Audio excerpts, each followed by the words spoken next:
नमस्कार दोस्तों, आपका हमारे यूट्यूब चैनल ऐसे ही टूरिज्म बहुत बहुत स्वागत है। आज का हमारा टॉपिक है रेलवे एलपी टेक्नीशियन 2023। रेलवे की जितनी वैकेंसी आ रही हैं, आरपीएफ वगैरह सब वैकेंसी इसी में कवर हो जाएगा। ठीक है, आपको अलग से कहीं पढ़ने की ज़रूरत नहीं है। ठीक है, ये हमारा जस्ट बैच है, बिल्कुल फ्री, यूट्यूब पर बिल्कुल विधिवत तरीके से चलने वाली है। आज हमारा क्लास होने वाला है केमिस्ट्री का क्लास तीसरी। ठीक है, तो हम विधिवत तरीके से आज पढ़ने वाले हैं। ठीक है, चलिए फटाफट, ये हमारे चैनल में नए हैं तो चैनल को सब्सक्राइब कर दीजिए और दोस्तों में शेयर कर दीजिए। यदि लेक्चर अच्छा लगे तो लाइक करना बिल्कुल नहीं भूलिएगा। ठीक है, चलिए हम आज का अपना टॉपिक देख लेते हैं। हमने कल क्या क्या पढ़ा था। कल वाले टॉपिक हमने क्या पढ़ा था, हम लोगों ने विसरण तक पढ़ लिया था। क्या? विसरण तक। कहाँ तक? विसरण तक। हमने विसरण तक पढ़ लिया था। डिफ्यूजन। विसरण किसे कहते हैं बताइए आप लोग? क्या विसरण किसे कहते हैं? तो क्या होता था, दो गैसों के घनत्व का अंतर होने के कारण गैस क्या है, आपस में मिल जाती थी। इसका उदाहरण हमने बताया था कि जो गर्म खाने की खुशबू होती है वो आपके नाक तक किससे पहुंचती है, तो विसरण के कारण है। इत्र का जो सुगंध होता है वो आपके नाकों तक कैसे पहुंचता है, बोतल में रहता है, लेकिन आपके नाकों तक सुगंध कैसे पहुंचता है, तो ये विसरण के माध्यम से। समझ आ रहा है? जो मलमूत्र है उसका दुर्गंध आप तक कैसे पहुंचता है, तो विसरण के माध्यम से। ठीक है, हमने विसरण को बहुत अच्छी तरीके से पढ़ लिया था। ठीक है, अब हम क्या जानेंगे, हमारा हमारा आज का टॉपिक रहने वाला है, क्या रहने वाला है, तो आज का हमारा टॉपिक है ठोस, द्रव तथा गैस का ताप पर प्रभाव। क्या? ठोस, द्रव तथा गैस का ताप पर प्रभाव, तथा गैस का ताप पर प्रभाव। ठीक है, ये चीज़ आप पढ़ने वाले हैं। ठीक है, क्या? टेम्परेचर को, इफेक्ट को हम जानेंगे। क्या करेंगे? टेम्परेचर के इफेक्ट को जानेंगे कि टेम्परेचर बढ़ाएंगे तो क्या होगा सॉलिड में, टेम्परेचर घटाएंगे तो क्या होगा। ये सब चीज़ें हम विधिवत तरीके से पढ़ने वाले हैं। ठीक है, समझ आ ही नहीं आ गया? तो क्या करते हैं, हम इसे देख लेते हैं। ठीक है, क्या करते हैं हम लोग, इसे देख लेते हैं। क्या करेंगे हम इसे, एक हमने क्या है चित्र के माध्यम से आप लोग को समझाने वाले हैं। क्या? ठोस, द्रव तथा गैस का ताप में प्रभाव। समझिए कैसे हम लोग समझाने वाले हैं। ये हमारा द्रव हो गया। क्या? ये हमारा द्रव हो गया। ठीक है, द्रव को क्या, द्रव को ठोस में बदलने की क्रिया क्या कहलाती है हमारी? फ्रीजिंग। क्या कहलाती है? फ्रीजिंग। समझ में आ गया क्या कहलाती है? फ्रीजिंग। इसका मतलब क्या है कि आप द्रव को, पहला हम देख लेंगे कि द्रव को यदि आप क्या बदल रहे हैं, द्रव को ठोस में बदल रहे हैं। किसको? द्रव को ठोस में बदलने की क्रिया क्या कहलाएगी? ठोस में बदलने की क्रिया क्या कहलाएगी बताइए? में बदलने की क्रिया। तो ठोस का द्रव में बदलना कौन सी क्रिया कहलाती है? ये हमारी फ्रीजिंग कहलाती है। फ्रीजिंग। कौन सी क्रिया? फ्रीजिंग। फ्रीजिंग यानी जमना। क्या? जमना। समझ में आ गया? यहाँ तक कोई दिक्कत आपको? यहाँ तक कोई दिक्कत आपको नहीं होनी चाहिए। ठीक है, जैसे इसका हम एग्जाम्पल देख लेते हैं। ठोस को, द्रव को ठोस में बदलना। हम क्या करते हैं, एक बीकर में हम लोग पानी लिए। ठीक है, इसको हम लोगों ने क्या कर दिया, फ्रिज में रख दिया। ठीक है, क्या किया, ये हमारा वाटर है, इसको हमने फ्रिज में रख दिया। तो क्या हुआ, ये जब हमने फ्रिज में रखा तो ये क्या होता है, जम जाता है। क्या हो जाता है, इसके अंदर क्या होता है, ये पूरा एकदम ठोस बन जाता है। क्या बन जाता है? ये पूरा ठोस बन गया। क्या हो गया? ये पूरा ठोस बन गया। समझ में आ गया? ये क्या है, ये पहले था लिक्विड में। किस में था? ये पहले लिक्विड में था, अब लेकिन क्या हो गया, ये हमारा सॉलिड में हो गया। ठीक है, बस इतना ही आपको याद रखना है, क्योंकि आपको पूरा विधिवत तरीके से बता दिए। ठीक है, क्योंकि एग्ज़ाम में ऐसे चीज़ आता है, क्योंकि पूछ लेता है का द्रव को ठोस में बदलने की क्रिया क्या कहलाती है, तो आपको पता होना चाहिए क्या कहलाती है। क्या कहलाती है बताइए? तो ये हमारी क्रिया कहलाती है फ्रीजिंग। ठीक है, समझ में आ गया नहीं गया? और चलिए हम अगला देख लेते हैं। क्या? अगला देख लेते हैं। अगला हमारा क्या है? क्या है? ठोस को द्रव में बदलने की क्रिया क्या कहलाएगी? ठोस को द्रव में बदलना। ये हमारा दूसरा हो गया, ठोस को द्रव में बदलना। यदि आप ठोस को द्रव में बदल लेंगे तो क्या हो जाएगा, क्या हो जाएगा, यदि आप ठोस को द्रव में बदलेंगे तो ये क्रिया हमारी कौन सी कहलाएगी? ये हमारी कहलाएगी मेल्टिंग। क्या कहलाएगी? मेल्टिंग। समझ आ गया? कभी कभी इंग्लिश में ही दे देता है कि मेल्टिंग, आपसे पूछ लेगा कि ठोस को द्रव में बदलने की क्रिया क्या कहलाती है, आपको वहाँ क्या कहते हैं, गलन ऑप्शन न दे। ठीक है, मेल्टिंग यानी गलन होता है, आपको गलन ऑप्शन हिंदी में न दे तो आपको मेल्टिंग ही दे सकता है। समझ आ गया? तो हमारा ठोस को द्रव में बदलने की क्रिया क्या कहलाती है? हमारी मेल्टिंग कहलाती है। ठीक है, समझ में आई नहीं आ गया? समझ में आया? इसका उदाहरण जान लेते हैं। उदाहरण अभी हम लोगों ने पढ़ा था। भाई देखिए, ये हमारा क्या हो गया, ये हमारा क्या है, बर्फ़ का टुकड़ा। क्या है? बर्फ़ का टुकड़ा, ये क्या हमारा बर्फ़। बर्फ़ किस अवस्था में होता है, तो भाई ये ठोस अवस्था में होता है। ठीक, अब इसको क्या करिए, इसे हीट क्या कर दीजिए, इसको हीट कर दीजिएगा, तो ये चेंज हो जाएगा किस में, ये हमारा किस में चेंज हो जाएगा, ये हमारा वाटर में चेंज हो जाएगा, वाटर में चेंज हो जाएगा। इसका मतलब क्या हुआ कि ठोस से द्रव यानी लिक्विड फॉर्म में चेंज करने की जो क्रिया कहलाएगी हमारी, वो कहलाएगी मेल्टिंग। समझ में आ गया नहीं आ गया, आपको यहाँ तक विधिवत तरीके से समझ में होगा। ठीक है, अब हम क्या है ग्राफ के जो हमने अभी चित्र बताया, चित्र के माध्यम से समझिए, चित्र के माध्यम से समझिए क्या है, जो हमारा लिक्विड है, क्या लिक्विड, लिक्विड से सॉलिड में चेंज करने की क्रिया हमारी क्या कहलाएगी, फ्रीजिंग। क्या कहलाएगी, फ्रीजिंग। और हमारा सॉलिड से क्या, सॉलिड से आप यदि किसमें लिक्विड में चेंज करेंगे यानी ठोस से आप द्रव में चेंज करेंगे, तो वो क्रिया हमारी क्या कहलाएगी, वो हमारी कहलाएगी मेल्टिंग। समझ आ गया, समझ नहीं आ गया। अभी हमने को क्या पढ़ा, देखिए ध्यान से, हमने ये पढ़ा कि ठोस को किस में चेंज करना है, ठोस को आप द्रव में चेंज करेंगे तो क्या कहलाएगी हमारी, ये हमारी हो जाएगी फ्रीजिंग, सॉरी ठोस को द्रव में चेंज करना है तो मेल्टिंग हो जाएगी, क्या हो जाएगी, मेल्टिंग। ठीक है, और दूसरा हमारा क्या हो गया, यदि हम द्रव को ठोस में चेंज करेंगे, तो द्रव को यदि ठोस में चेंज कर दिए तो क्या हो जाएगा हमारा, ये हमारी क्रिया कहलाएगी फ्रीजिंग। क्या कहलाएगी, ये हमारी क्रिया कहलाएगी फ्रीजिंग, ये हमारी फ्रीजिंग कहलाएगी। ठीक है, यहाँ तक आपको विधिवत तरीके से समझ में आया होगा, क्या हुआ, यहाँ तक विधिवत तरीके से समझ में आया होगा। ठीक है, चलिए हम लोग आगे देख लेते हैं, क्या करते हैं, आगे देख लेते हैं, समझ में आ गया। देखिए तीसरा हमारा क्या है, यदि आप क्या करिए, द्रव को क्या, द्रव को किसमें, यदि आप द्रव को गैस में, किसमें, गैस में बदलने की क्रिया हमारी क्या कहलाती है, ये हमारी कहलाती है इवोपरेशन। यानी इवोपरेशन मतलब बताइए, वाष्पीकरण। क्या, वाष्पीकरण। क्या कहलाएगी हमारी, वाष्पीकरण। चलिए इसे हम देख लेते हैं। हमने अभी आपको क्या समझाया कि द्रव को क्या, द्रव को गैस में बदलने की क्रिया क्या कहलाएगी, द्रव को गैस में बदलने की क्रिया हमारी कहलाएगी, द्रव को गैस में बदलने की क्रिया, ये हमारा वाष्पीकरण यानी इवोपरेशन। क्या कहलाएगी, वाष्पीकरण, इवोपरेशन। ठीक है, इवोपरेशन। आपको यहाँ तक विविध तरीके से समझ में होगा, यहाँ तक तो कोई दिक्कत नहीं होगी। ठीक है, ये हमारी छोटी छोटी बातें हैं, लेकिन क्या है, ये एग्जाम में अक्सर पूछ जाती हैं और बच्चे नहीं कर पाते हैं। समझ आ गया नहीं आ गया। चलिए हम लोग आगे देख लेते हैं, क्या आगे देख लेते हैं। हमारा तीसरा क्या है, ध्यान से देखिए, क्या है हमारा तीसरा, समझिए। क्या करिए आप, द्रव को क्या, द्रव को गैस में बदलना। क्या, द्रव को गैस में बदलना। क्या होगा, द्रव को गैस में बदलने की क्रिया हमारी क्या कहलाएगी, बताइए। तो हमारी द्रव को गैस में बदलने की क्रिया क्या कहलाती है हमारी, क्या कहलाती है, द्रव को गैस में बदलने की, ये हमारी क्रिया कहलाती है वाष्पीकरण। समझ रहे हैं, वाष्पीकरण। कुछ आपको समझ में आया, वाष्पीकरण मतलब इवापोरेशन। क्या, इवापोरेशन। समझ में आया। चलिए ध्यान से इसे समझिए। देखिए ये हमारा क्या हो गया, कोई द्रव हो गया, मान लेते हैं हम पानी ही हो गया। क्या हो गया, ये हमारा वाटर है। क्या है, वाटर।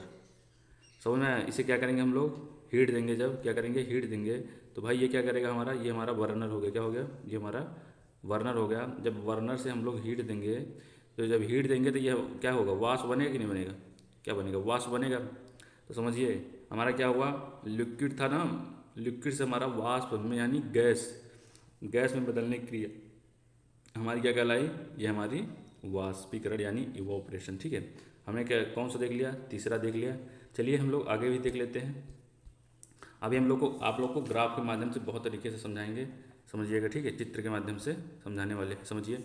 आगे हम लोग क्या करेंगे, ठीक है, अब क्या करेंगे, आपको गैस, क्या अभी हमने द्रव से गैस पढ़ा, तो अब क्या है, गैस से द्रव में पढ़ लेते हैं। गैस से द्रव में बदलने की क्रिया क्या कहलाएगी, क्या, गैस से द्रव में बदलना क्या कहलाएगा, बताइए, समझिए, थोड़ा ध्यान से समझिए।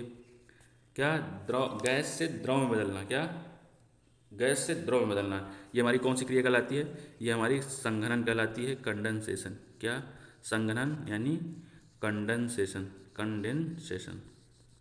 समझ आ गया, समझिए क्या कहना चाह रहे हैं हम। देखिए क्या है, ये हमारा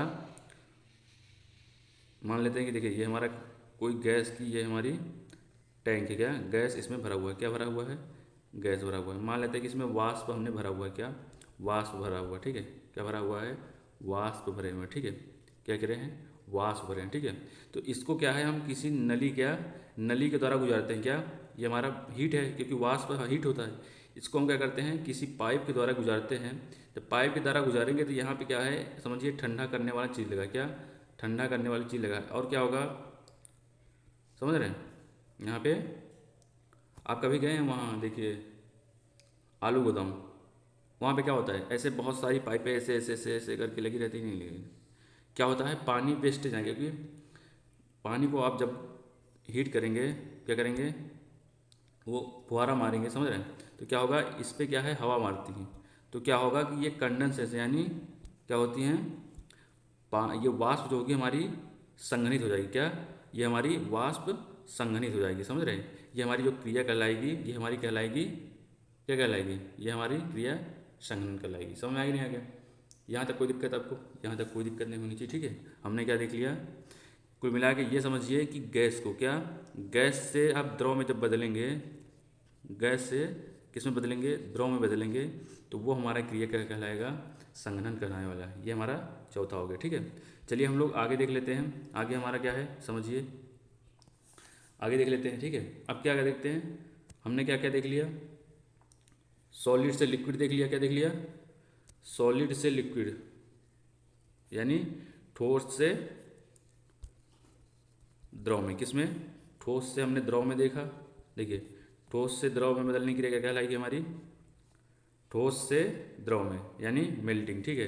द्रव से ठोस में हमने देख लिया, क्या द्रव से ठोस में, इसका मतलब क्या है, फ्रीजिंग हो गया, ठीक है। और हमने देखा कि द्रव से गैस, क्या देखा, द्रव से गैस, तो द्रव से गैस की बदलने की क्रिया क्या कहेंगे हम लोग, द्रव से गैस से बदलने की क्रिया को हम क्या कहेंगे, द्रव से गैस, समझ रहे हैं, यानी द्रव से वाष्प, क्या द्रव से वाष्प में बदलने की क्रिया हमारी क्या कहलाएगी, वाष्पीकरण। इसको हम वाष्प कह सकते हैं, ठीक है। क्या कहेंगे, वाष्प में बदलने की क्रिया हमारी वाष्पीकरण।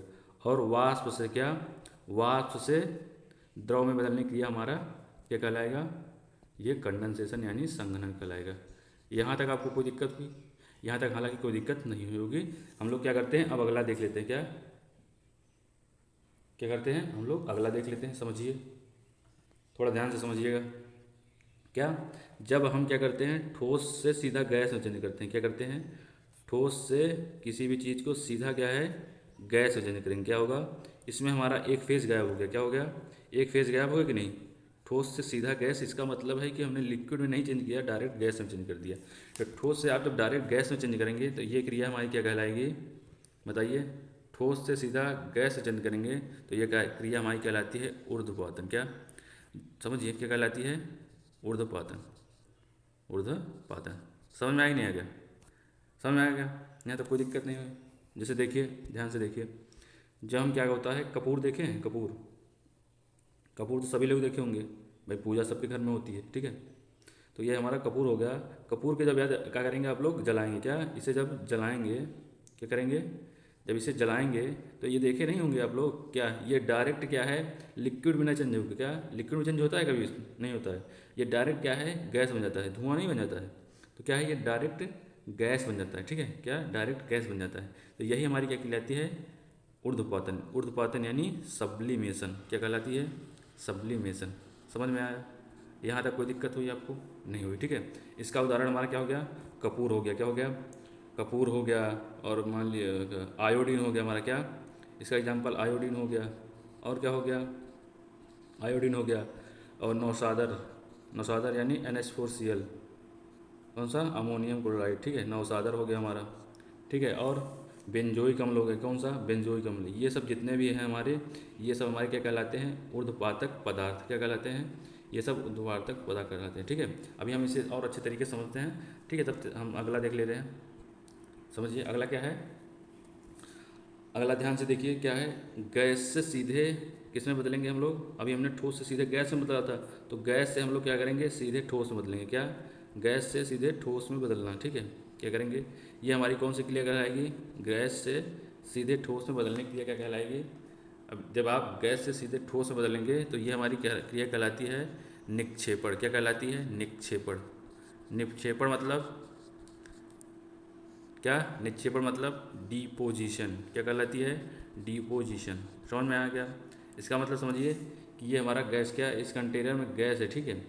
ये जो गैस है इसको क्या करेंगे हम सीधा किस में चेंज कर देंगे, किसमें, इसमें किसको चेंज करेंगे, इसमें सीधा हम ठोस में। क्या ये हमारा गैस हो गया, गैस को सीधा हम क्या करेंगे ठोस में चेंज कर देंगे। जब गैस से सीधा ठोस में करेंगे तो ये क्रिया हमारी कहलाएगी निक्षेपण। समझ में आया, यहाँ तक कोई दिक्कत आपको नहीं होनी चाहिए, ठीक है। समझ में आ नहीं गया। चलिए इसे क्या करते हैं हम लोग, अभी आप लोग को बताया कि हम इसे चित्र के माध्यम से समझेंगे, तो समझिए हम समझने वाले हैं। देखिए जब क्या करेंगे आप लोग लिक्विड, क्या लिक्विड को, किसको, लिक्विड को सीधे क्या करेंगे सॉलिड में चेंज करेंगे। क्या करेंगे, देखिए यहाँ हम देख लेते हैं, क्या करेंगे लिक्विड को, किसको, द्रव को ठोस में चेंज करेंगे, किसको, द्रव को ठोस में चेंज करेंगे, तो हमारा क्या कहलाएगा, ये हमारा कहलाएगा फ्रीजिंग। क्या कहलाएगा, फ्रीजिंग। समझ आ गया, समझिए ये चित्र के माध्यम से समझिए, ठीक है। और दूसरा हमारा क्या हो गया, यदि क्या करेंगे हम लोग ठोस को, किसको, ठोस को क्या करेंगे, ठोस को सीधा क्या करेंगे हम लोग द्रव में चेंज करेंगे। क्या करेंगे, द्रव में। ठोस को आप लोग जब द्रव में चेंज करिएगा, किसको, ठोस को आप लोग द्रव में चेंज करेंगे तो क्या हो जाएगा हमारा, क्या हो जाएगा बताइए, ये हमारा मेल्टिंग कहलाएगा। क्या कहलाएगा, मेल्टिंग। मेल्टिंग मतलब गलन। क्या गलन, कोई चीज़ आप देखिए, बर्फ़ देखे हैं गल जाता है, गल जाता है कि नहीं गल जाता है, समझ रहे हैं। क्या हो गया, जब क्या होगा बर्फ़ गल गया तो वो किस में आता है, वो पानी में चेंज हो जाता है कि नहीं, जल में चेंज हो जाता है। तो ये हमारी कौन सी क्रिया कहलाएगी, ये हमारी मेल्टिंग कहलाएगी, ठीक है।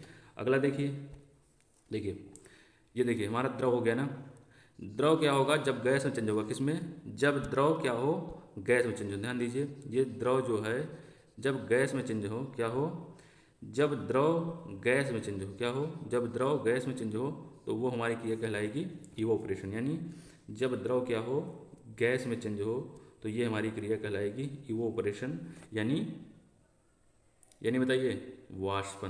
क्या कहलाएगी, वाष्पीकरण, ठीक है, वाष्पीकरण।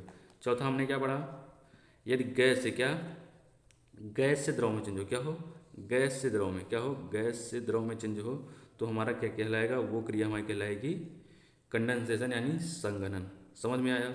अगला हमने क्या पढ़ा, अगला हमने क्या पढ़ा, क्या हो, यदि ठोस को, क्या ठोस को, किसको, ठोस को हम लोग सीधे किस में चेंज करें, गैस में। क्या हो, एक फेज हमारा गायब हो जाएगा, द्रव से न चेंज किए हुए हम डायरेक्ट ठोस को किस में चेंज कर देंगे, ठोस को हम सीधा गैस में चेंज कर देंगे। ये हमारी क्रिया कहलाएगी सब्लिमेशन यानी ऊर्ध्वपातन, ठीक है। अगला हम क्या पढ़ते हैं, जब हम गैस को, किसको, गैस को बिना लिक्विड में चेंज किए हम डायरेक्ट क्या करेंगे ठोस में चेंज कर देंगे, तो ये हमारी क्रिया कहलाती है डिपोजिशन यानी निक्षेपण। क्या कहलाती है, निक्षेपण। यहाँ तक आपको बेहतरीन तरीके से समझ होगा। यहाँ तक कोई दिक्कत आपको हुई क्या, यहाँ तक तो कोई दिक्कत ना हुई होगी, समझ आई ना क्या, ठीक है। चलिए हम लोग आगे देख लेते हैं, ठीक है। यहाँ तक बेहतरीन तरीके से समझ में आया होगा। चलिए हम लोग क्या करते हैं, आपको ऊर्ध्वपातन नहीं समझ होगा, हम समझ रहे हैं तो ऊर्ध्वपातन समझिए। क्या ऊर्ध्वपातन, क्या ऊर्ध्वपातन, ऊर्ध्वपातन किसे कहेंगे, ध्यान से समझिए, किसे कहेंगे, जब क्या हो कोई पदार्थ, क्या हो, ये मान लेते हैं कोई पदार्थ है, क्या है, ये कोई पदार्थ है, ठीक है, ये कोई पदार्थ है, इसको क्या करेंगे हम सीधा किस में चेंज करेंगे, क्या करेंगे, देखिए ये हमारा कोई पदार्थ है और कैसा पदार्थ है, तो ये हमारा ठोस है, क्या है, ठोस पदार्थ। कैसा पदार्थ है, ठोस है, ठीक है। जब कोई क्या हो ठोस पदार्थ सीधा किस में चेंज हो जाए, सीधा क्या, सीधा गैस में चेंज हो जाए, क्या हो, सीधा गैस में, किस में चेंज हो जाए, सीधा गैस में चेंज हो जाए। समझ आ रहा है, किस में चेंज हो, सीधा गैस में, तो वो पदार्थ हमारा क्या कहलाएगा, ये जो हमने पदार्थ लिया था ये सीधा गैस में चेंज हो गया, तो ये पदार्थ हमारा क्या कहलाएगा, तो ये हमारा पदार्थ कहलाने वाला है, ये वाला पदार्थ, ये पदार्थ हमारा किस क्या कहलाने वाला है, तो ऊर्ध्वपातित पदार्थ। क्या, ऊर्ध्वपातित पदार्थ। यहाँ तक कोई दिक्कत हुई क्या, और ये जो पदार्थ है, क्या ये पदार्थ है, ठीक है, ऊर्ध्वपातित पदार्थ कहेंगे। और जो ये हमारा प्रोसेस हुआ, क्या ये हमारा जो टोटल प्रोसेस हुआ, जो हमारा ये प्रोसेस हुआ ठोस से सीधा द्रव में चेंज हो गया, ये हमारा प्रोसेस क्या कहलाएगा, ये हमारा प्रोसेस क्या कहलाएगा, यही हमारा प्रोसेस कहलाता है ऊर्ध्वपातन। क्या, ऊर्ध्वपातन। अब कोई दिक्कत आपको यहाँ तक नहीं होनी चाहिए, यदि कोई दिक्कत हो रही तो आप लोग बताइए, ठीक है। परिभाषा लिखाने से कोई फ़ायदा है क्या, नहीं है, क्योंकि आप लोग परिभाषा अच्छी तरीके से जानते हैं, समझ में आया कि नहीं है, ठीक। ऊर्ध्वपातन आप लोग लिख लेंगे नहीं, जब कोई पदार्थ क्या हो, जब कोई पदार्थ ठोस से सीधे क्या हो गैस में चेंज हो जाए तो वो पदार्थ हमारा क्या ऊर्ध्वपातित पदार्थ कहलाएगा, और जो ये प्रोसेस कहलाएगा, ये प्रक्रिया कहलाएगी, ये हमारा ऊर्ध्वपातन, सॉरी यहाँ पे ऊर्ध्वपातन हो जाएगा, ठीक है, पदार्थ नहीं होना चाहिए, ठीक। समझ में आया? यहाँ तक कोई दिक्कत आपको हुई तो बताइए। यहाँ तक कोई दिक्कत आपको नहीं होने वाली। उदाहरण हमने ऑलरेडी इसके बता ही दिए थे। ऊर्ध्वपातन के हमने उदाहरण क्या क्या बताए थे बताइए। हमने बताया था कि इसका उदाहरण सबसे अच्छा जो आपके व्यवहारिक एग्जाम्पल में से है कौन? कपूर। क्या जो हमारा व्यवहारिक एग्जाम्पल में से है वही हमारा क्या है? कपूर। कपूर को यदि आप जलाते हैं, सबके घर में कपूर जलता होगा, ज़्यादातर घरों में पूजा होती है, समझ आ गया कि नहीं आ गया? तो क्या होगा, ये हमारा सीधा किस में चेंज हो जाता है? ये सीधा हमारा गैस में चेंज हो जाता है। किससे? ठोस से सीधा गैस में चेंज हो जाता है। समझ में आ गया? ठीक है। और हम उदाहरण जान लेते हैं। हमने अभी पढ़ा था नौसादर। क्या? नौसादर। समझ में आ गया? नौसादर यानी NH4Cl। NH4Cl समझ में आ गया? ये भी हमारा क्या है? ऊर्ध्वपातित पदार्थ है। समझ में आ गया? हमारा क्या हो गया? बेंजोइक एसिड हो गया। क्या हो गया? Benzoic acid. कौन सा? बेंजोइक अम्ल। समझ में आया कि नहीं आ गया? बेंजोइक अम्ल। ठीक है, ठीक। समझ में आ गया ना? क्या हमारा नेफ्थलीन हो गया। क्या हो गया? नेफ्थलीन हो गया। क्या हो गया? नेफ्थलीन। नेफ्थलीन हो गया। आयोडीन हो गया। क्योंकि पूछ लेता है कभी कभी एग्जाम में कि ये पदार्थ क्या ऊर्ध्वपातक पदार्थ हैं? तो हाँ है। समझ में आया कि नहीं आया? कोई दिक्कत आपको नहीं होनी चाहिए। ठीक। देखिए एक चीज़ और ध्यान रखिएगा, ये बेंजोइक अम्ल जो है ये क्या करते हैं, जो हमारा खाद्य पदार्थ होता है, ठीक है, खाद्य पदार्थ के संरक्षण में प्रयोग किया जाता है। क्या? खाद्य पदार्थ के संरक्षण में ये प्रयोग किया जाता है। ये चीज़ आपको ध्यान रखनी है क्योंकि एग्जाम में पूछा जाता है किस में प्रयोग होता है, तो खाद्य पदार्थ के संरक्षण में। समझ में आया कि नहीं आया बताइए? समझ में आ गया ना? चलिए क्या करते हैं, ये हमारी बहुत छोटी छोटी बातें हैं लेकिन बहुत बड़ी बातें हैं। ठीक है, समझ में आ रहा है कि नहीं आ रहा है? क्या करते हैं हम लोग, अब क्या है, नोट पॉइंट बनाते हैं और विधिवत तरीके से जितना मैं बताता जा रहा हूँ उतना आप लोग लिख लीजिए। ठीक है, समझ में नहीं आ गया? समझ में नहीं आ गया? कभी कभी पूछ लेता है। देखिए हम लोग क्या करेंगे, विधिवत तरीके से नोट पॉइंट बनाते जा रहे हैं, आप लोग समझिए। देखिए एक हमारा समुद्री घास लेमिनेरिया होता है। क्या होता है? समुद्री घास लेमिनेरिया। कौन सा? समुद्री घास लेमिनेरिया। कौन सा? समुद्री घास लेमिनेरिया। इससे क्या होता है हमारा, इससे आयोडीन प्राप्त होता है, क्योंकि ये एग्जाम में आया है। समझ आ गया?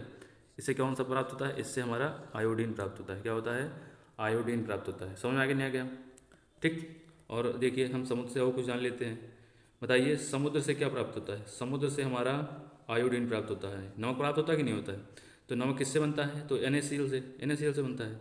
तो Na रहता है कि नहीं? Na रहता है कि नहीं? सोडियम रहता है कि नहीं? तो हमारा क्या होता है, समुद्र से सोडियम प्राप्त होता है। क्या होता है? समुद्र से सोडियम प्राप्त होता है। समझ में आया कि नहीं? यहाँ तक कोई दिक्कत हुई आपको? यहाँ तक कोई दिक्कत ना हुई होगी। ठीक है, ठीक। समझ में आ गया? ठीक है। एक चीज़ और ध्यान दीजिए, समझिए। देखिए कोई गैस हो गई, ठीक है, क्या हो गया, ये हमारा कोई गैस हो गया, कोई गैस हो गई, ठीक, इस कंटेनर में भरा हुआ है। ठीक है, क्या करेंगे, कंटेनर में गैस भरा हुआ है, इसको क्या करेंगे आप, जब हाई प्रेशर पे, क्या हाई प्रेशर और लो टेम्परेचर देंगे तभी क्या है, संघनित हो जाएगी। क्या? हाई प्रेशर, हाई प्रेशर और क्या, लो टेम्परेचर, क्या लो टेम्परेचर पे क्या होगी, ये कंडेंस हो जाएगी। ठीक है, क्या हो जाएगी, कंडेंस्ड। ठीक है, कंडेंस्ड हो जाएगी। समझ में आएगा, यानी संघनित हो जाएगी। ठीक है, क्या हो जाएगी, संघनित हो जाएगी। क्या हो गया है? ठीक है, कोई आप गैस है उसको क्या हाई हाई प्रेशर पे और क्या है लो टेम्परेचर पे, किस पे, लो टेम्परेचर पे आप गर्म करेंगे तो क्या होगा, वो कंडेंस हो जाएगा। समझ में आ गया नहीं? यहाँ तक कोई दिक्कत आपको यहाँ तक नहीं होनी चाहिए। ठीक है, चलिए आगे देख लेते हैं। देखिए ये हमारी छोटी छोटी बातें हैं लेकिन बहुत बड़ी बातें हैं, इसीलिए हम लोग अच्छी तरीके से कवर कर रहे हैं। ठीक है, बताइए सबसे हल्की गैस क्या है, बताइए जो सबसे हल्की गैस कौन सी है हमारी, सबसे हल्की गैस तो ये सबको पता होगा। परमाणु क्रमांक सबसे कम किसका होता है, किसका होता है बताइए, तो हाइड्रोजन का। किसका? हाइड्रोजन का। किसका होता है? हाइड्रोजन का। ठीक है, तो सबसे हल्की गैस हमारी कौन सी है, हाइड्रोजन। क्या है? हाइड्रोजन। हाइड्रोजन को किससे, ये हमेशा दो अणु के फॉर्म में ज़्यादातर रहती है। समझ में आ गया? ठीक। और हमारा दूसरी क्या है, दूसरी हल्की गैस, क्या दूसरी हल्की गैस बताइए, तो हमारी दूसरी हल्की गैस है कौन सी है, तो वो हीलियम है। क्या है? हीलियम। ठीक है, क्या है, हीलियम। ठीक है, हीलियम उल्टा लिख गया, ठीक है, मात्रा उल्टा होगी, कोई दिक्कत आपको नहीं होनी चाहिए। ठीक है, चलिए आगे देख लेते हैं। हाइड्रोजन को क्या कहते हैं हम लोग, हाइड्रोजन को हम लोग आवारा गैस कहते हैं। क्या कहते हैं? आवारा गैस। पता है कि नहीं आपको, पता है कि नहीं? हाइड्रोजन को हम लोग आवारा गैस कहते हैं। ये चीज़ आपको ध्यान रखनी है। समझ में आ गया नहीं आ गया? ठीक है, हाइड्रोजन के बारे में और जान लेते हैं हम। ये बताइए, हाइड्रोजन को हम क्या किसी टैंक में भर सकते हैं? क्या कहीं भर सकते हैं? नहीं। क्यों? क्योंकि ये भरा नहीं जा सकता। क्या हाइड्रोजन को हम क्या कह सकते हैं? भर नहीं सकते। क्या कह सकते हैं हम इसे? भरा नहीं जा सकता। क्या हाइड्रोजन भरा नहीं जा सकता है? क्यों नहीं भरा सकता है? क्यों नहीं भरा जा सकता है? तो ये हम क्या होता है? ज्वलनशील। क्या? बहुत अत्यधिक ज्वलनशील होता है। क्या होता है? ज्वलनशील, यानी आप इसे भर नहीं सकते, ये बहुत ही ज्वलनशील होता है। समझ में आया कि नहीं आ गया? यहाँ तक कोई दिक्कत आपको हुई क्या? यहाँ तक नहीं हुई होगी। ठीक है, चलिए आगे देख लेते हैं। आप लोग बताइए, वायुयान के टायरों में क्या, वायुयान के टायरों में कौन सी गैस भरी जाती है? क्या वायुयान के टायरों में कौन सी गैस भरी जाती है? कौन सी गैस भरी जाती है? बताइए, इसमें कौन सी गैस भरी जाती है? इसमें हीलियम गैस भरी जाती है। ठीक है, कौन सी गैस? हीलियम गैस भरी जाती है। समझ आ गया? कौन सी गैस? Helium gas. यहाँ तक कोई दिक्कत आपको? यहाँ तक कोई दिक्कत? ठीक है। और गुब्बारों में भी कौन सी गैस भरी जाती है? क्या? हीलियम गुब्बारों में भी भरी जाती है। किसमें? गुब्बारों में। देखिए, जो क्या कहते हैं कि गुब्बारे हवा में उड़ते रहते हैं, क्योंकि इतनी हल्की गैस होती है, समझ आ गया, कि ये हवा में उड़ा जाती है। ठीक है, क्योंकि भाई देखिए, हाइड्रोजन नहीं भर सकते, क्योंकि हाइड्रोजन ज्वलनशील है, इसे भरा नहीं जा सकता। क्या है? बहुत अत्यधिक ज्वलनशील है। समझ आ गया नहीं आ गया? ठीक है, समझ आ गया नहीं आ गया? कभी कभी एग्जाम में एक चीज़ और पूछ लेता है, समझिए। देखिए, हम क्या करते हैं, कृत्रिम ऑक्सीजन देखे हैं कभी आप लोग? मेडिकल गए होंगे ना, हॉस्पिटल गए कि नहीं गए? तो क्या होगा, कृत्रिम सांस देखे होंगे, वहाँ पे जो एक बोतल क्या कहते हैं लगी होती है, उसमें देखे होंगे जो नाक में उनके चल रहा होता है, उस वहाँ पे जहाँ से ये कनेक्ट रहता है, देखे होंगे। कृत्रिम श्वसन के लिए क्या कौन सी गैस यूज होती है बताइए? तो कृत्रिम श्वसन के लिए हमारी ऑक्सीजन गैस। कौन सी? Oxygen gas. Oxygen gas use होती कि नहीं? लेकिन साथ में क्या होगा, क्या होगा, साथ में आपको H, यानी क्या होगा, ये हीलियम मिला होता है। क्यों? क्योंकि ये हमेशा जो होगा ऑक्सीजन, ये द्रव अवस्था में होगा। क्या होगा? जो होगा ये द्रव अवस्था में होगा। ठीक है, समझ गया? क्योंकि कभी कभी अक्सर पूछ लिया करते हैं। समझ में आ गया कि नहीं आ गया? कोई दिक्कत आपको? समझ में आ गया नहीं आ गया? ठीक है, समझ आ रहा है नहीं आ रहा है? चलिए आगे देख लेते हैं, समझिए। समुद्र में क्या है, कम गहराई पे? क्या समुद्र में कम गहराई पर? देखिए, ये छोटी बातें हैं लेकिन बहुत बड़ी बातें हैं। समझ आ गया? कम गहराई पर समुद्र में जाइएगा आप लोग, क्या कम गहराई में समुद्र में जाने पर तो कौन सी गैस मिलती है बताइए? जाने पर ऑक्सीजन। क्या क्या मिलेगा हमारा? जब सांस श्वसन लेंगे तो हमारा O2 और क्या नाइट्रोजन गैस मिलती है। समझ आ गया? कौन सी? ये दोनों गैस से हमारा श्वसन होता है। समझ आ गया ना क्या? और जब आप अधिक नीचे, क्या ज़्यादा नीचे चले जाइएगा, क्या अधिक गहराई पे चले जाइए, क्या अधिक गहराई में समुद्र पे जाने पर क्या होगा, तो फिर हमारा क्या हो जाएगा, ऑक्सीजन और HI का हीलियम का मिश्रण होता है। ठीक है, समझ में आ गया ना क्या? फुटबॉल में कौन सी गैस भरी जाती है? कौन सी? फुटबॉल में। फुटबॉल में बताइए। गुब्बारे में तो हमने देख लिया कि कौन सी गैस भरी जाती है, लेकिन फुटबॉल में कौन सी गैस भरी जाती है बताइए? फुटबॉल में कौन सी गैस भरी जाती है? तो हमारी नाइट्रोजन। कौन सी गैस? नाइट्रोजन। समझ गया? क्या? नाइट्रोजन भरी जाती है। ठीक है, ये हम जो लिखा रहे हैं आपको बहुत बेहतरीन तरीके से, ठीक है, लिखा रहे हैं, बहुत अच्छा कंटेंट लेके आए हैं। समझ आ रहा है नहीं आ रहा है? बताइए, बताइए, समझिए। ठीक है, देखिए हम लोग एक एक्सपेरिमेंट करते हैं। क्या करते हैं? एक्सपेरिमेंट करते हैं। क्या? एक्सपेरिमेंट करते हैं। समझ गया? देखिए, हम कितना, ये छोटी बातें हैं लेकिन बड़ी बड़ी बातें हैं। ठीक है, क्या करते हैं हम लोग? एक्सपेरिमेंट करते हैं। समझिए, ये हमारा क्या हो गया, ये हमारा एक गुब्बारा हो गया। क्या हो गया? ये हमारा एक गुब्बारा हो गया।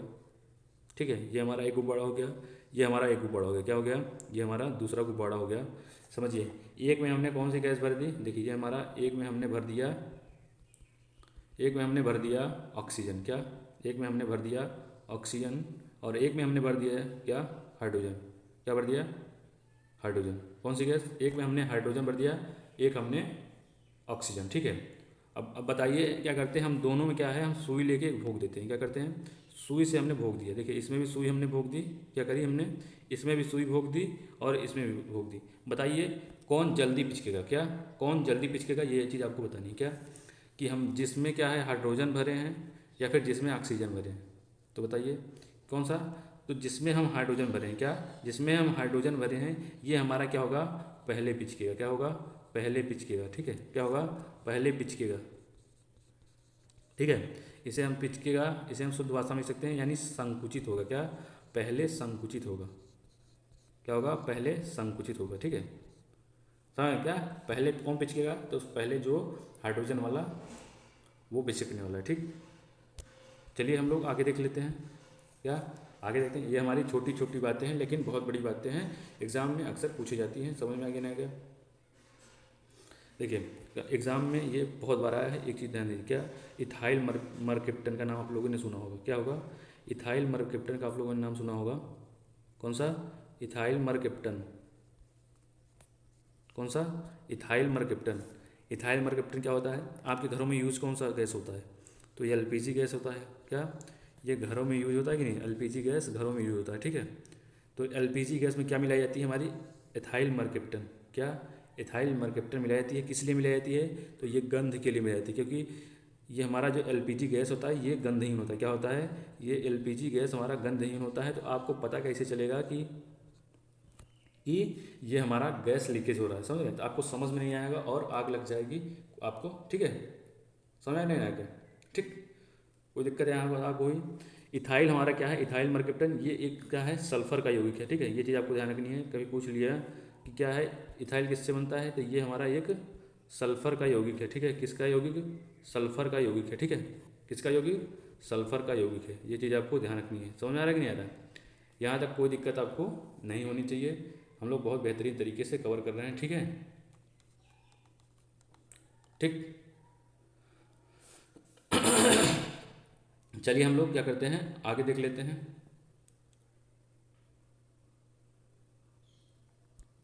क्या करते हैं हम लोग? आगे देख लेते हैं। समझिए, ये इथाइल मरकेप्टन आपको बेहतरीन तरीके से समझ में आया होगा। ठीक है, नहीं?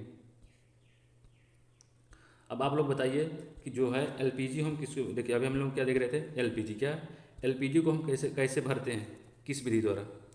किस विधि द्वारा एलपीजी को भरते हैं बताइए? तो एलपीजी को हम लोग क्या, दाब भरण प्रणाली, क्या प्रेशर भरण सिस्टम से क्या करते हैं हम लोग? भरते हैं। किस किस प्रणाली से? दाब भरण प्रणाली। समझ में गया? कौन सा? दाब भरण प्रणाली से हम लोग भरते हैं। ठीक है, समझ आ रहा नहीं आ रहा? ठीक है, और क्या करते हैं हम लोग? पेट्रोल को किससे भरते हैं? किससे? पेट्रोल को। किसको? पेट्रोल को पूछ लेता है तो भाई हम लोग को पता होना चाहिए पेट्रोल से किसको भरते हैं हम लोग? इसको हम लोग पंप भरण प्रणाली, क्या पंप भरण प्रणाली से भरते हैं। किस प्रणाली से? पंप भरण प्रणाली से। समझ में आया कि नहीं आएगा? ठीक है, हमने देख लिया कि हमने एलपीजी को किससे भरा? दाब भरण प्रणाली और पंप भरण प्रणाली से पेट्रोल को भरा। यहाँ तक आपको बेहतरीन तरीके से समझ में आई होगी, जिससे आपको कोई दिक्कत नहीं होना चाहिए। ठीक है, चलिए एक और हम लोग फैक्ट जान लेते हैं। आप लोग कोल्ड ड्रिंक सब लोग पीते हैं, क्या पीते हैं? कोल्ड ड्रिंक पिए कि नहीं सब लोग? बताइए। कोल्ड ड्रिंक, कोल्ड ड्रिंक तो सब लोग पिए होंगे। झूठ बोल रहे हैं आप लोग, पिए होंगे। क्या? कोल्ड ड्रिंक सब लोग पिए होंगे। ठीक है, तो कभी आप लोग सोचें कि झाग कैसे बनता है? ये जो झाग बनता है, आप लोग खोलते हैं तुरंत झाग बनने लगता है। ठीक है, बनता है? बनता है कि नहीं बनता बताइए?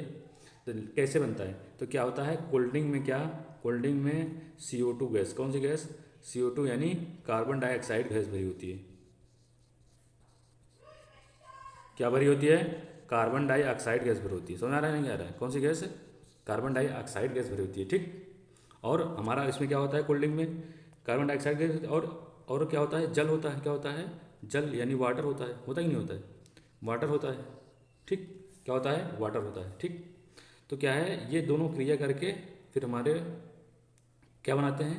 ये देखिए CO2 और H2O जब मिलेंगे तो ये क्या बनाएंगे? क्या बनाएंगे? ये हमारे कार्बोनिल अम्ल बनाते हैं, H2CO3। देखिए क्या, H2CO3 बनाते हैं। इसे ही हम क्या कहते हैं? कार्बोनिल। क्यों बनता है झाग? आज समझ में आया? आप लोग सोच रहे हो कि ये तो हम लोग अमृत पा गए। नहीं, क्या होता है उसमें? CO2 भरा होता है। क्या होता है?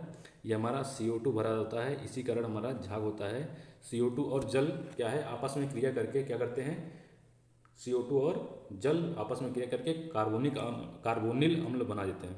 कार्बोनिक अम्ल बना देते हैं। क्या कहते हैं?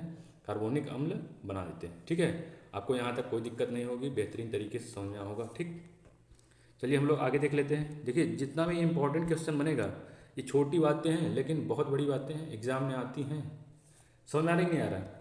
समझिए, देखिए ये आप लोग देखिए, ये हमारा क्या होगा, मान लेते हैं समुद्र तल, ठीक है। क्या हो गया, क्या ये क्या हो गया हमारा समुद्र तल, क्या हो गया ये हमारा समुद्र तल हो गया। आप लोग बताइए समुद्र तल से यदि ऊपर जाएंगे क्या करेंगे, ऊपर जाएंगे तो बताइए वायुमंडलीय दाब घटेगा कि बढ़ेगा, क्या एटमॉस्फेरिक प्रेशर, क्या एटमॉस्फेरिक प्रेशर बढ़ेगा कि घटेगा बताइए, क्या करेगा एटमॉस्फेरिक प्रेशर, वायुमंडलीय दाब बढ़ता है घटता है, तो ये क्या होता है डिक्रीज, क्या हो जाता है डिक्रीज हो जाता है, इसका मतलब कि घटता है, क्या होता है डिक्रीज यानी घटता है, समझ आ गया क्या होगा। और जब समुद्र तल से आप लोग नीचे जाएंगे क्या करेंगे, नीचे जाएंगे, जितना नीचे जाएंगे वो क्या होगा हमारा बढ़ेगा, ठीक है। क्या बढ़ेगा, प्रेशर एटीएम बढ़ने वाला है, क्या होने वाला है बढ़ने वाला, समझ आ गया क्या हो गया इंक्रीज होगा, समझ आ गई ना क्या होगा इंक्रीज होगा यानी बढ़ता है, ठीक है। ये नीचे जाने पर आपको एटमॉस्फेरिक प्रेशर बढ़ेगा और ऊपर जाने पर एटमॉस्फेरिक प्रेशर घटेगा, क्या होगा घटता है। समझ में आया कि नहीं आएगा, यहाँ तक कोई दिक्कत हुई आपको, क्या हुई समझ आ रहा है कि नहीं आ रहा है, ठीक। अब देखिए समझिए, आप जैसे जितना ऊपर जाएंगे क्या होगा, जितना ऊपर जाएंगे हमारा क्या होगा एटमॉस्फेरिक प्रेशर बढ़ता जाएगा, एटमॉस्फेरिक प्रेशर बढ़ता जाएगा। तो क्या होता है हमारा जब ऊपर जितना आप लोग ऊपर जाते हैं क्या होता है, जितना ऊपर जाएंगे तो क्या होगा ऊंचाई, जितना अधिक अधिक ऊंचाई पे क्या होता है हमारा खाना बनाना मुश्किल हो जाता है, क्या होता है अधिक ऊंचाई पर क्या होगा खाना बनाना मुश्किल होता है कि नहीं होता है। पहाड़ पे आप लोग चले जाइए क्या होगा खाना बनाना मुश्किल होगा, ठीक है। ये चीज़ आपको ध्यान रखनी है क्योंकि एग्ज़ाम में ये आया है, ठीक है। ये आप लोग कहें नहीं बताया गया है, क्या होता है मुश्किल होता है, समझ गया। आप पहाड़ पर खाना बनाना बहुत मुश्किल होता है, ठीक है। एक चीज़ और ध्यान रखनी है, क्या समझिए, जब आप लोग जितना ऊपर जाएंगे क्या ये हमारा क्या हो गया समुद्र तल, या फिर हम लोग क्या अगर मांग लेते हैं ये हमारा जो समुद्र तल है, ठीक है। तो क्या होगा इससे जितनी अधिक ऊंचाई पे जाएंगे कभी कभी क्या होता है नाक से खून आने लगता है, होता है कि नहीं होता है, आप लोग को ना पता हो लेकिन ये क्या होता है नाक से खून आने लगता है, ठीक है। ये हमारा चंगू हो गया, क्या चंगू हो गया, ये पहाड़ पे चढ़ता जा रहा है, क्या चढ़ता जा रहा है चढ़ता जा रहा है, तो क्या है इसके नाक से खून आने लगा, क्या नाक से खून आने लगता है, ठीक है। क्या हो गया नाक से खून आने लगता है, ये चीज़ आपको ध्यान रखनी है। समझ में आया कि नहीं आया, क्या होता है नाक से खून आने लगता है, ठीक। समझ में आया कि नहीं आया, क्या होता है नाक से खून आने लगता है, समझ में आया कि नहीं आ गया, ठीक। ठीक है, कोई दिक्कत आपको नहीं होनी चाहिए, ठीक है। आप लोग देखिए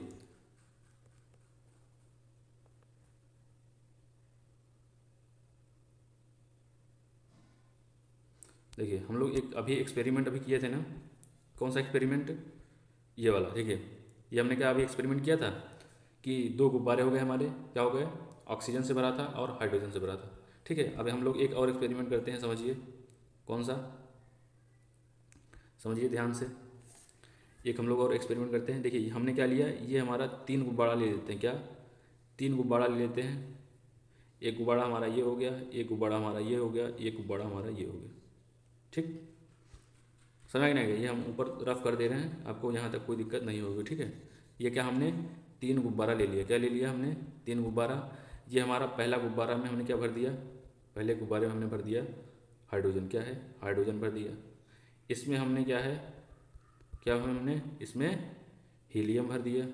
इसमें हमने क्या है, इसमें हमने देखिए क्या भर दिया, इसमें हमने नाइट्रोजन भर दिया, क्या भर दिया नाइट्रोजन भर दिया। तो आप लोग बताइए कि कौन सबसे ऊपर जाके फटेगा। देखिए इसको हमने क्या है ऊपर छोड़ दिया, क्या अब हमने क्या किया, ये हमने तल से ऊपर छोड़ दिया, ठीक। अब हम क्या है ये ऊपर ऑलरेडी जाएगा, जाएगा नहीं जाएगा भाई, हल्का है तो ऑलरेडी ऊपर उठेगा, ठीक है। तो ये ऊपर जाएगा, तो आपको ये बताना है कि सबसे पहले H2 का गुब्बारा फट जाएगा, समझिए कि सबसे पहले He का गुब्बारा फट जाएगा यानी हीलियम का, और या फिर सबसे पहले नाइट्रोजन का गुब्बारा फट जाएगा। ये चीज़ आपको बतानी है, समझ आ रहा है कि नहीं आ रहा। तो बताइए सबसे पहले हमारा कौन सा गुब्बारा फूटने वाला है, क्या है सबसे पहले हमारा कौन सा गुब्बारा फूटने वाला है। तो सबसे पहले हमारे हाइड्रोजन का गुब्बारा फूटेगा, क्या सबसे पहले हमारा हाइड्रोजन का गुब्बारा फूटेगा। क्या होगा सबसे पहले किस कौन गुब्बारा फूटेगा, तो सबसे पहले हाइड्रोजन का फूटेगा, समझ आ गया, ठीक। उसके बाद ठीक समझ आ गया, ये क्या हो गया हमारा सबसे पहले हमारा हाइड्रोजन का गुब्बारा फूटेगा। और बताइए सबसे ऊपर कौन जाएगा, सबसे ऊपर कौन जाएगा, जो सबसे अधिक दूरी तय करेगा।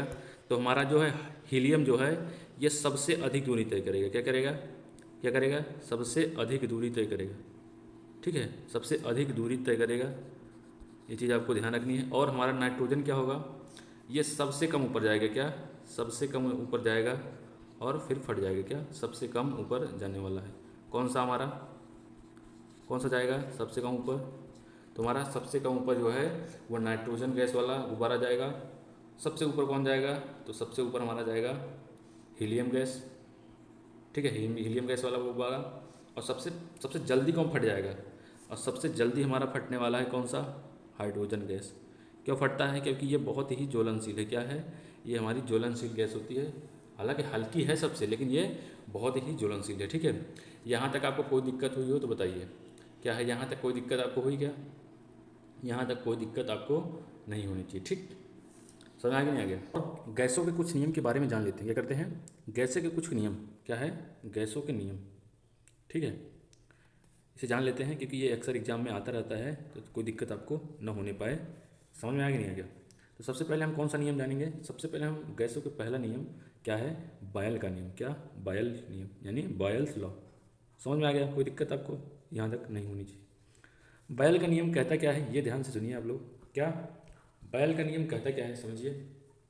बॉयल का नियम कहता है क्या हो, कांस्टेंट टेम्परेचर पे, क्या, कांस्टेंट टेम्परेचर पे क्या हो, कांस्टेंट टेम्परेचर पर किसी गैस की जो मात्रा होगी, क्या, किसी गैस की मात्रा जो होगी उन पर लगने वाले दाब, समझ रहे हैं, समझिए क्या होगा, कांस्टेंट टेम्परेचर पे किसके, कांस्टेंट टेम्परेचर पर किसी निश्चित मात्रा पर लगने वाला प्रेशर, क्या, जो दाब होगा हमारा वो क्या होगा, वो आयतन के व्युत्क्रमानुपाती होता है।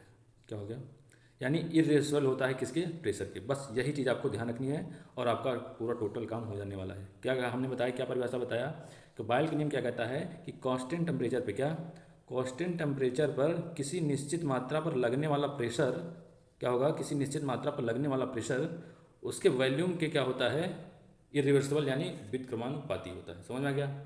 ठीक है, जब इसे हटाएंगे आप लोग, क्या हटाएंगे, प्रोपोर्शनलिटी को, क्या, प्रोपोर्शनलिटी को हटाएंगे तो क्या आ जाएगा हमारा, एक कांस्टेंट आ जाएगा, कोई भी मान लीजिए, ये हमारा के आ गया। ठीक है, क्या आ गया, के इंटू 1/v। ठीक है, तो क्या हो जाएगा, ये इस साइड चला जाएगा, इसका मतलब पी वी इजकल टू के। समझ गए।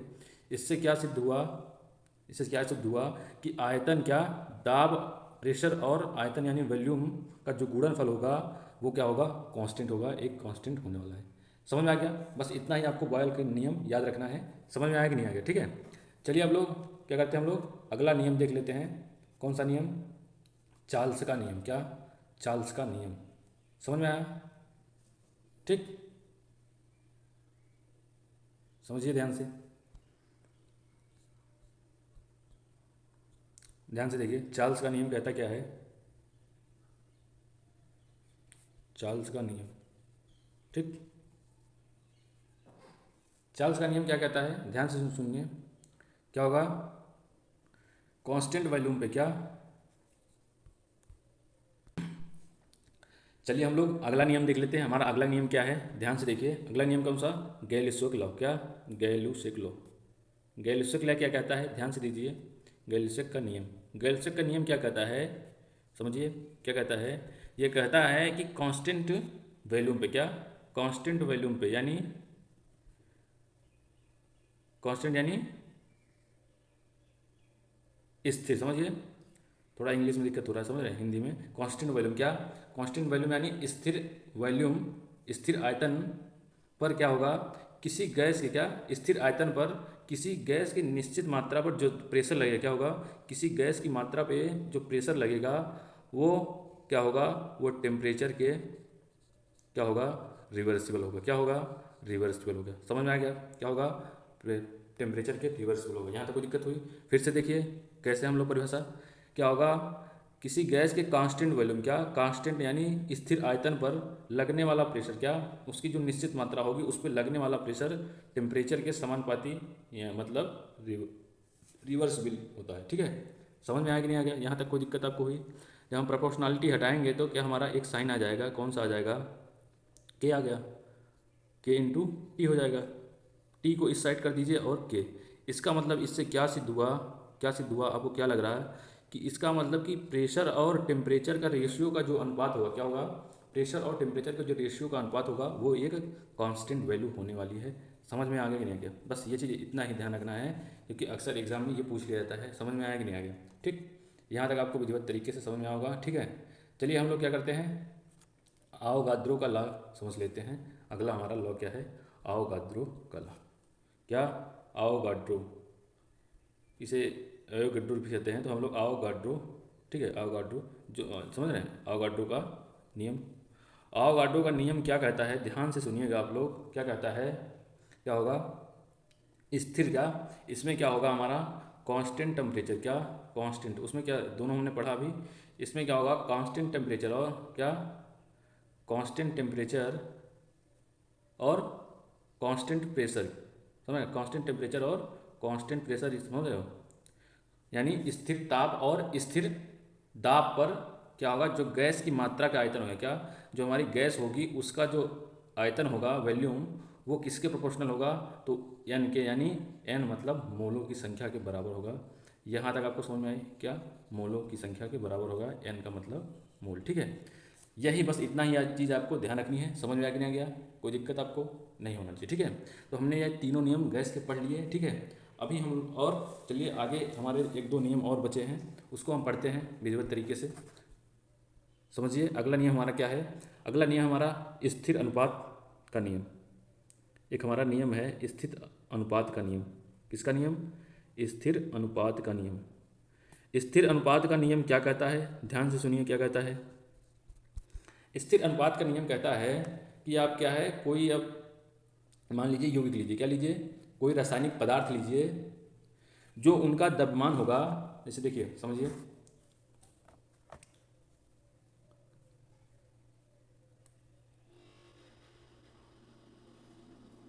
समझिए, देखिए स्थिर अनुपात क्या कहता है, ध्यान समझिए। जैसे कोई मान लेते हैं हम यौगिक हो गया या फिर कोई भी रासायनिक पदार्थ हो गया, मान लेते हैं कि हमारा ये हो गया हमारा CH4, क्या क्या हो गया, CH4 हो गया कि नहीं हो गया, CH4, ठीक है, क्या हो गया, CH4, ठीक है। इसका जो हमारा रेशियो होगा, एक निश्चित रेशियो होता है, समझ में आएगा, इनके जो भार का, क्या इनके भार का जो अनुपात होगा वो हमेशा एक निश्चित रेशियो होगा। बताइए इसका क्या होता है हमारा, सी का बताइए, कार्बन का भार कितना होता है, तो 12 होता है, होता ही नहीं। और हाइड्रोजन कितना होता है, कितना होता है, तो हाइड्रोजन का भार कितना होता है, तो एक, एक चौका 4, यानी 4, समझ आ गया। यानी क्या हो गया, ये 3:1, यानी एक निश्चित भार के अनुपात में ये हमेशा रहते हैं। आपको समझ में आया कि नहीं आ गया, समझ में आया कि नहीं आ गया, यहाँ तक कोई दिक्कत हुई? ठीक है, ये इनका जो भार का अनुपात होगा ये हमेशा निश्चित होने वाला है, ये चीज़ आपको ध्यान रखनी है। बस हमारा यही कहता है स्थिर अनुपात नियम या निश्चित अनुपात का नियम। ठीक, चलिए अगला देख लेते हैं, हमारा अगला नियम क्या है, ध्यान दीजिए। अगला नियम है गुणित अनुपात का नियम।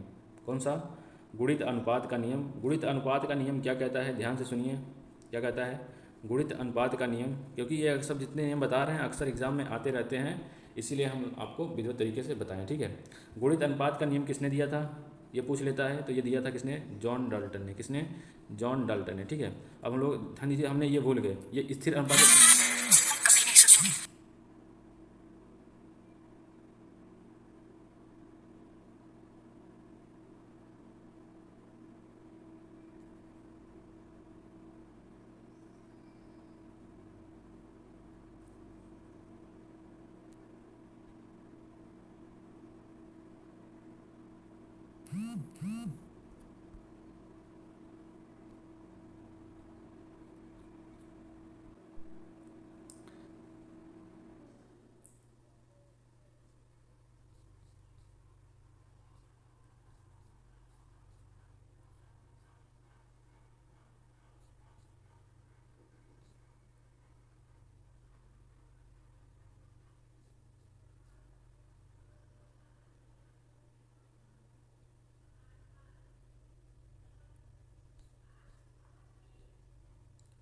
ठीक है, समझ लेते हैं। गुणित अनुपात का नियम किसने दिया, गुणित अनुपात का नियम जॉन डाल्टन ने। अभी हमने पीछे पढ़ा था, वो रफ हो गया है, समझिए। एक हमने पढ़ा था स्थिर अनुपात का नियम, पढ़ा ना भी, तो स्थिर अनुपात का नियम किसने दिया था, ये हम भूल गए थे आपको बताना। तो स्थिर अनुपात का नियम किसने दिया था? तो स्थिर अनुपात का नियम जो है किसने दिया? ये दिया था जोसेफ प्राउस्ट ने। किसने? जोसेफ प्राउस्ट ने। किसने? जोसेफ प्राउस्ट ने। ठीक है, ये चीज़ आपको ध्यान रखनी है क्योंकि एग्जाम में अक्सर पूछा जाता रहता है। ठीक है, ये हमारा किसने दिया गुणित अनुपात का नियम? ये जॉन डाल्टन ने दिया। ठीक है, जॉन डाल्टन क्या कहते हैं समझिए, क्या कहते हैं? क्या होगा जब कोई दो तत्व जब कोई दो तत्व क्या है यौगिक बनाएंगे। मान लेते हैं हमारा कोई ये तत्व हो गया, कौन सा? सबसे पहले क्या जल ही की देख लेते हैं। सब जल क्या है हमारा? तत्व है कि नहीं है? क्या होगा जब दो तत्व, यानी क्या जल कैसे बनता है? हाइड्रोजन और ऑक्सीजन के योग से जल बनता है। हाइड्रोजन हमेशा H2 के फॉर्म में रहता है, ऑक्सीजन भी हमेशा SO2 के फॉर्म में रहता है। ये चीज़ समझ में आ कि नहीं गया? ये चीज़ समझ में आ कि नहीं गया? यहाँ तक कोई दिक्कत आपको? ठीक है, यहाँ तक कोई दिक्कत हुई? अब क्या है, ये जब दो अणु क्या बनाएंगे, ये दोनों परमाणु मिलके क्या बनाएंगे? दोनों मिलके ये क्या बनाएंगे? ये हमारा H2O बनाएंगे। H2O बनाएंगे, इसको बैलेंस कर दीजिए। यहाँ पे क्या हो जाएगा? 2, और हमारा हो गया बैलेंस। समझ गया? तो कह रहे हैं कि इसका जो संयुक्त द्रव्यमान होगा, क्या होगा? इसका संयुक्त द्रव्यमान, इसका द्रव्यमान निकालिए 2H2 का। तो H का द्रव्यमान क्या होता है? 1 होता है, 1 दूना 2 यानी 2 दूना 4 यानी 4 ग्राम। समझिए, ये हो गया। ठीक, और ये हमारा क्या हो गया? इसका परमाणु क्रमांक कितना होता है ऑक्सीजन का? 8 होता है, 8 दूनी 16, तो यानी 16 दूना 32 यानी इसका द्रव्यमान कितना हो गया? 32 ग्राम। ठीक, जो इसका द्रव्यमान होगा, इसके द्रव्यमान का जो योग होगा दोनों के द्रव्यमान का, इसका अनुपात जो है इस वाले द्रव्यमान के बराबर होना चाहिए। समझिए, देखिए ये हमारा क्या हो गया? 2 2 हो गया। अब देखिए ये H2 का द्रव्यमान कितना हो गया? 2 2 प्लस 8 दूनी 16। ठीक है, यही ना हुआ? और इसका हम क्या है गुणा कर देते हैं 2 का, कितना आया? 36 ग्राम। इसका मतलब क्या समझ में आया आपको? इन दोनों का योग, इन दोनों का योग योगी, ये इन दोनों तत्वों का योग, जो यौगिक का योग आएगा ये हमेशा एक अनुपात में होंगे। क्या होंगे? एक हमेशा अनुपात में होंगे। इसका मतलब कि सेम होने वाले हैं। समझ में आ गया कि नहीं आ गया? क्या होंगे? सेम होंगे। ठीक है, यही इन्होंने कहा गुणित अनुपात के नियम में। क्या कहा? कहा कि जब दो तत्व आपस में संयोजित होंगे यानी योग करेंगे, यौगिक बनाएंगे, तो क्या होगा? एक तत्व दूसरे तत्व के साथ जो संयुक्त होने वाला द्रव्यमान होगा, ये वाला द्रव्यमान, एक तत्व और दो तत्वों के साथ संयुक्त होने वाला यानी मिलने वाला जो द्रव्यमान होगा, वो हमेशा जो है जो प्राप्त यौगिक का द्रव्यमान होगा वो एक क्या होंगे? पूर्णांक के अनुपात में होंगे। समझ में आया कि नहीं आ गया? यहाँ तक कोई दिक्कत हुई? यहाँ तक कोई दिक्कत हुई? यहाँ तक कोई दिक्कत आपको नहीं होने वाली है। हम लोग क्या है विधिवत तरीके से समझ चुके हैं। ठीक है, समझ में आया कि नहीं आ गया? ठीक, चलिए हम लोग आगे देख लेते हैं। हम लोग क्या जान लेते हैं कि भाई क्वथनांक, किन तत्वों का कितना क्वथनांक होता है, क्योंकि अक्सर ये पूछा जाता रहता है। समझ में आया कि नहीं आया? ठीक है, तो बताइए सबसे पहले हम लोग पानी का ही देख लेते हैं क्योंकि ये अक्सर एग्जाम में पूछा जाता है। पानी का क्वथनांक क्या होता है? पानी का क्वथनांक क्या होता है? 100 सेंटीग्रेड। होता है कि नहीं होता है? और ये हमारा मान लेते हैं शुद्ध पानी हो गया। क्या? शुद्ध पानी। तो अशुद्ध पानी का अनुपात कितना हो जाएगा? क्या हो जाएगा? अशुद्ध पानी का अनुपात कितना हो जाएगा? बताइए, अशुद्ध पानी का अनुपात हमारा हो जाएगा 100 सेंटीग्रेड। क्या हो जाएगा? 100 सेंटीग्रेड। समझ में आया कि नहीं आ गया? भारी जल D2O का क्या अनुपात हो जाएगा? क्या हो जाएगा? भारी जल D2O, क्या? भारी जल D2O का अनुपात क्या हो जाएगा? क्या हो जाएगा बताइए? तो इसका होता है क्वथनांक 101.4 सेंटीग्रेड। क्योंकि ये तो पूछा जाना है आपसे, समझिए, ये अक्सर एग्जाम में पूछा जाना है क्योंकि ये तो सबको पता होता है। ठीक, लेकिन ये भारी जल का क्वथनांक किसी को नहीं पता होता है, तो क्या होगा हमारा? 101.4। ठीक है, चलिए हम लोग अगला देख लेते हैं। क्या अगला? ईथर का बताइए, ईथर का क्वथनांक कितना होता है? तो ईथर का क्वथनांक 34 सेंटीग्रेड होता है। क्या होता है? 34 सेंटीग्रेड होता है। समझ में आ गया? ठीक है, कोई दिक्कत आपको नहीं होनी चाहिए। ठीक, चलिए आप लोग बताइए, ये बताइए सबसे शुद्ध जल किसका होता है? बताइए, सबसे शुद्ध जल किसका होता है? तो भाई सबसे शुद्ध जल होता है जो वो वर्षा का जल होता है। क्या होता है? सबसे शुद्ध जल किसका होता है? तो वर्षा का जल। क्या? वर्षा का जल होता है। किसका जल? वर्षा का जल। समझ आ रही ना? किसका होता है सबसे शुद्ध जल? तो वर्षा का होता है। यहाँ तक कोई दिक्कत आपको भी? कोई दिक्कत ना होगी। ये ना सोचिए कि आप लोग ये जब तक क्या होता है, जब पृथ्वी पर आता है बादल और पानी, तो क्या होता है जो वर्षा का जल होता है ये आते आते वायुमंडल में और धूल कण ये सब होते हुए आता है, तो क्या होता है? ये अशुद्ध हो जाता है। तो क्या है वर्षा का जल? क्या होता है? क्या होता है बताइए? वर्षा का जल क्या होता है? आशुद्ध जल, यानी शुद्ध जल होता है। ठीक है, आशुद्ध जल। ठीक है, समझ आ रहा है? क्या हो गया? आशुद्ध जल। समझ में आया कि नहीं आ गया? कोई दिक्कत आपको? ये क्या होता है? वर्षा का जल होता है। ये क्या कुचालक होता है कि सुचालक होता है? क्या होता है बताइए। तो ये विद्युत का कुचालक होता है, शुद्ध जल। ऐसा नहीं है कि आप लोग ये वाला पानी ले लीजिए, कौन सा, ये वाला पानी ले लीजिए और कहिए कि कुचालक है कि सुचालक, नहीं। क्या होता है, कुचालक। समझ में आ गया, कोई दिक्कत यहाँ तक आपको हुई क्या, यहाँ तक कोई दिक्कत ना हुई होगी, ठीक है। समझ आ गया नहीं आ गया। अब हम लोग एक एक्सपेरिमेंट करेंगे, बताइए कौन सा एक्सपेरिमेंट करने वाले हैं, ध्यान दीजिए। देखिए ये हमारा कुकर हो गया, क्या हो गया, ये हमने कुकर बना दिया। क्या है, कुकर। ये हमारी सीटी है, ठीक है। क्या है हमारा, सीटी है। ये हमारा हैंडल है, ठीक है, मान लेते हैं। समझ आ गया। अब बताइए आप लोग, ये हमारा बंद करने वाला है ऊपर का, ठीक। इसमें क्या है, हम क्या दाल भर दे रहे हैं क्या, या फिर समझ रहे हैं, कोई भी भोजन भर दे रहे हैं, ठीक है। आप लोग बताइए जब इसे गर्म करते हैं तो क्यों जल्दी खाना पक जाता है, बताइए। ये हमारा चूल्हा हो गया, क्या हो गया, ये हमारा चूल्हा हो गया। बताइए क्यों जल्दी खाना पक जाता है, बताइए। क्या होता है, कुकर में आज कोई चीज़ आप डालते हैं खाने को पकने के लिए तो वो जल्दी क्यों पक जाता है। देखिए क्यों पक जाता है, क्योंकि आप जब टेम्परेचर बढ़ाएंगे, यहाँ देंगे ताप उसे, तो इसके अंदर क्या होगा, प्रेशर बढ़ेगा। भाई जब प्रेशर कैसे बढ़ेगा, यहाँ पे क्या है हमारा, हमने क्या भरा हुआ है, जल भरा हुआ है। जल भरा हुआ कि नहीं भरा है, तो जल जब क्या होगा, हमारा पानी जो होगा भाप बनेगा, और जब भाप बनेगा तो प्रेशर बनाएगा। क्या बनाएगा, जब भाप बनेगा तो प्रेशर बनाएगा, और जब प्रेशर बढ़ेगा तो क्या होगा, जब प्रेशर बढ़ेगा तो ऑलरेडी तापमान बढ़ेगा। क्या होगा, जब प्रेशर बढ़ेगा तो भाई टेम्परेचर भी बढ़ेगा, क्या होगा, तापमान भी बढ़ेगा। तो हमारा तापमान क्या हो जाएगा भाई, ये तो वैसे पकाते तो 100 सेंटीग्रेड पकता, लेकिन अब क्या होता, जैसे जैसे आप लोग क्या कहते हैं, वो दूसरा बर्तन क्या होता है, खाली जो ऊपर मुँह से खुला हुआ हो, ठीक है, उसमें पकाएंगे तो 100 सेंटीग्रेड पकेगा। लेकिन जब हम प्रेशर कुकर में पकाते हैं तो 100 से हमारा क्या हो जाता है, 125 सेंटीग्रेड से, समझ रहे हैं, 125 सेंटीग्रेड से 130 सेंटीग्रेड, समझ रहे हैं। 130 सेंटीग्रेड जब ताप हो जाएगा तो बताइए क्या होगा, भोजन जल्दी पकेगा कि नहीं पकेगा, समझ रहे हैं। यदि आप क्या करेंगे, प्रेशर कुकर में इसलिए जल्दी पकता है क्योंकि प्रेशर बढ़ जाता है। जब प्रेशर बढ़ जाएगा तो टेम्परेचर ऑलरेडी बढ़ जाएगा, ठीक है। और जब टेम्परेचर बढ़ गया तो हमारा खाना भाई क्या हो जाएगा, खाना जल्दी पकना स्वाभाविक है। समझ में आ गया, यहाँ तक कोई दिक्कत आपको नहीं होनी चाहिए, ठीक है, ठीक है। और चलिए आगे देख लेते हैं। भाई देखिए हम लोग जितना भी एक्सपेरिमेंट कर रहे हैं वो बहुत बेहतरीन तरीके, ठीक है। ये हम मान लेते हैं कि नाव है, क्या, ये हमारा जल हो गया, ठीक है। क्या है, जल है, ठीक है। क्या हो गया, ये जल।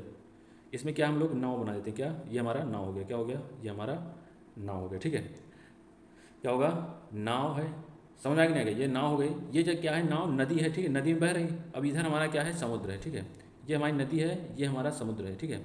नदी से क्या हुआ, ये समुद्र में गई, क्या हुई, नदी में जब समुद्र में, नदी से जब समुद्र में जाएगी क्या होगा, नदी से जब समुद्र में जाएगी तो ये थोड़ा ऊपर हो जाती है, क्या होती है, थोड़ा, जैसे यहाँ पे इतना है तो हल्का सा इतना ऊपर हो जाएगी, क्या हो जाएगी, इतना ऊपर हो जाएगी, समझ रहे। ये देखिए यहाँ पे ये इतना डूबी हुई कि नहीं डूबी हुई, भाई यहाँ तक इसके जल रहेगा, यहाँ तक जल रहेगा, तो क्या होगा, ये थोड़ा सा ऊपर हो जाएगी, ठीक है। कितना, थोड़ा सा ऊपर हो जाएगी, देखिए इतना ऊपर उड़ गई, ठीक है।